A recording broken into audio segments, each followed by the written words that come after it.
ছাত্র জনতার আন্দোলনের মুখে পদত্যাগ করা সাবেক প্রধানমন্ত্রী শেখ হাসিনা সরকারের ভূমি মন্ত্রী সাইফুজ্জামান চৌধুরী যুক্তরাজ্যে সম্পদের পাহাড় গড়েছেন। কাতার ভিত্তিক সংবাদ মাধ্যম আল জাজিরার অনুসন্ধানে বের হয়ে এসেছে এই তথ্য।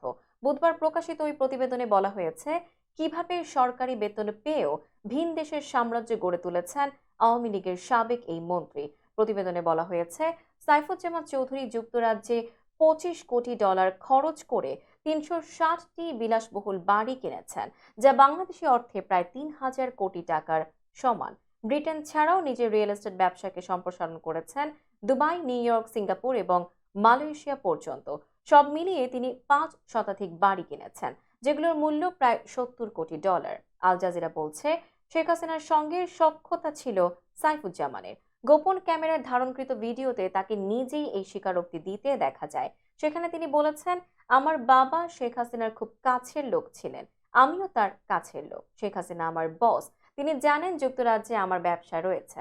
প্রতিবেদনে বলা হয়েছে, সাইফুজ্জামান চৌধুরী 2017 সালের দিকে সম্পত্তি কেনা বাড়িয়ে দেন। 2019 সালে যখন তিনি মন্ত্রী হন তখন এটি আরও বাড়ে।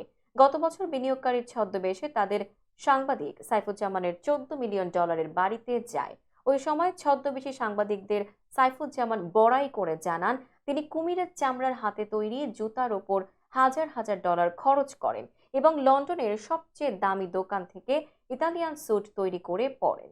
এছাড়া ওই সময় লন্ডনে নিজের বাড়িও ঘুরিয়ে দেখান তিনি, যেটিতে রয়েছে সিনেমা হল, জিম, ব্যক্তিগত এলিভেটর এবং নতুন রোলস রয়েলস গাড়ি রাখার নিরাপদ আন্ডারগ্রাউন্ড পার্কিং এরিয়া।